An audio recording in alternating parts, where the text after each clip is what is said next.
2026 FIFA ASEAN cup খেলা এক প্রকার নিশ্চিত বাংলাদেশের জন্য।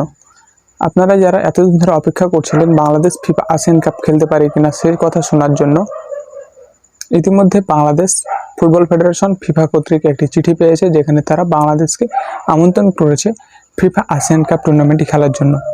এর কারণ হচ্ছে ফিফা আসিয়ান কাপ থেকে যেহেতু ভারত নাম প্রত্যাহার করেছে, তারা ব্রাজিলের সাথে একটি ম্যাচ খেলবে, প্রীতি ম্যাচ। সেক্ষেত্রে বাংলাদেশের জন্য একটি অপশন হিসাবে বেছে নিয়েছে বাংলাদেশকে ফিফা। সেক্ষেত্রে আরও কয়েকটি দেশকে তারা জানিয়েছে বলে শোনা যাচ্ছে। সেক্ষেত্রে বাংলাদেশ ফুটবল ফেডারেশন ইতিবাচক মন্তব্য করেছেন এবং তারা এই টুর্নামেন্টে অংশগ্রহণ করতে চায় বলে শোনা যাচ্ছে। এখন বাংলাদেশের দিক দিয়ে সব কিছু ঠিকঠাক, এখন সব অপেক্ষা রয়েছে ফিফা কর্তৃক একটি অনুমোদন প্রকাশ করা হবে এবং সেখানে যদি তারা বাংলাদেশকে বেছে নেয়, সেক্ষেত্রে বাংলাদেশ ফিফা আসিয়ান কাপ খেলতে যাবে, এটুকু নিশ্চিত। এখন এই টুর্নামেন্টটা বাংলাদেশের জন্য অতীব গুরুত্বপূর্ণ কেন? আপনারা জানেন নভেম্বর উইন্ডোতে বাংলাদেশের জন্য সাফ চ্যাম্পিয়নশিপ রয়েছে, যেখানে দক্ষিণ এশিয়ার দলগুলো অংশগ্রহণ করবে। কিন্তু তার আগে যদি বাংলাদেশ সেপ্টেম্বর উইন্ডোতে সিঙ্গাপুর, মালয়েশিয়ার মতো দলের সাথে খেলে নিজেদের ঝালিয়ে নিতে পারে, সেক্ষেত্রে তাদের এবং সে ম্যাচগুলো জিততে পারে, সেক্ষেত্রে র্যাঙ্কিংয়ে একটা বড় উন্নতি হবে এবং একই সাথে তাদের শক্ত প্রতিপক্ষের বিপক্ষে খেলার কারণে স্ট্রং মেন্টালিটি তৈরি হবে এবং তারা ফিফা আসিয়ান কাপ থেকে ভালো একটা ফল প্রত্যাশা যদি করি আমরা এবং সেটা যদি তারা নিয়ে আসতে সক্ষম হয়, সেক্ষেত্রে আমরা সাব চ্যাম্পিয়নশিপ জেতার জন্য খুবই এগিয়ে যাব।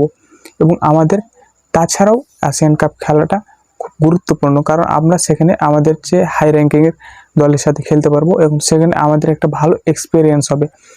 আমাদের সবসময় দক্ষিণ এশিয়ার দলগুলোর সাথে খেলি, জিতি বা হারি যাই হোক, সেটা কোনো ইফেক্ট পড়ে না আমাদের দলের উপর। কিন্তু আমরা যদি একটু আমাদের চেয়ে উন্নত মানের দলের সাথে খেলি, সেক্ষেত্রে তাদের ভুলগুলো, সঠিক দিকগুলো আমরা বুঝতে পারবো, আমরা বড় পর্যায়ে খেলার অভিজ্ঞতা অর্জন করব এবং শেষ পর্যন্ত আমরা একটা ভালো এক্সপিরিয়েন্স নিয়ে আমরা টুর্নামেন্টটি যদি শেষ করতে পারি, আমাদের জন্য ভালো একটা উন্নতির চান্স রয়েছে এই টুর্নামেন্টের মাধ্যমে। এখন এই টুর্নামেন্টে শুধু উন্নতি হবে ফুটবলীয় দিক থেকে তা না, আপনারা যদি এই টুর্নামেন্টটিতে অংশগ্রহণ করেন, সেক্ষেত্রে আপনি 2 কোটি টাকা পাবেন।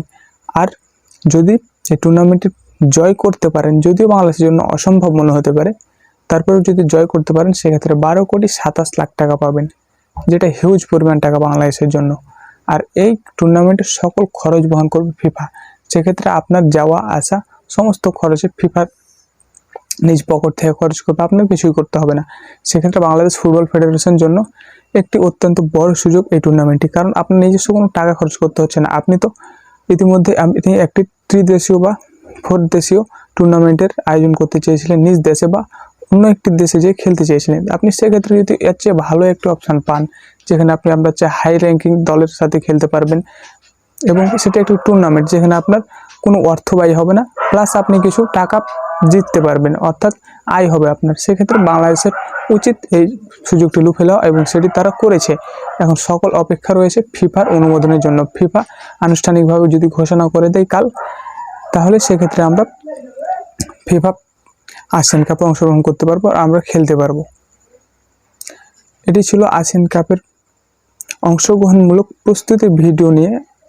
এখন দেখা যাক ফুটবল ফেডারেশন এবং ফিফার মধ্যে সব কিছু ঠিকঠাক হয়ে আমরা ফিফা আসিয়ান কাপে অংশগ্রহণ করতে পারি কিনা, সেই খবরটি খুব শীঘ্রই আপনারা পেয়ে যাবেন এবং আমরা সেই খবরটি পাওয়া মাত্র আপনাদের জন্য একটি ভিডিও তৈরি করে দেব। সেটা অংশগ্রহণ করুক বা না করুক, দেখা হবে অন্য কোনো ভিডিওতে, অর্থাৎ খুব তাড়াতাড়ি দেখা হচ্ছে আসিয়ান কাপে অংশগ্রহণমূলক ভিডিও নিয়ে। ততক্ষণ পর্যন্ত ভালো থাকবেন, ধন্যবাদ।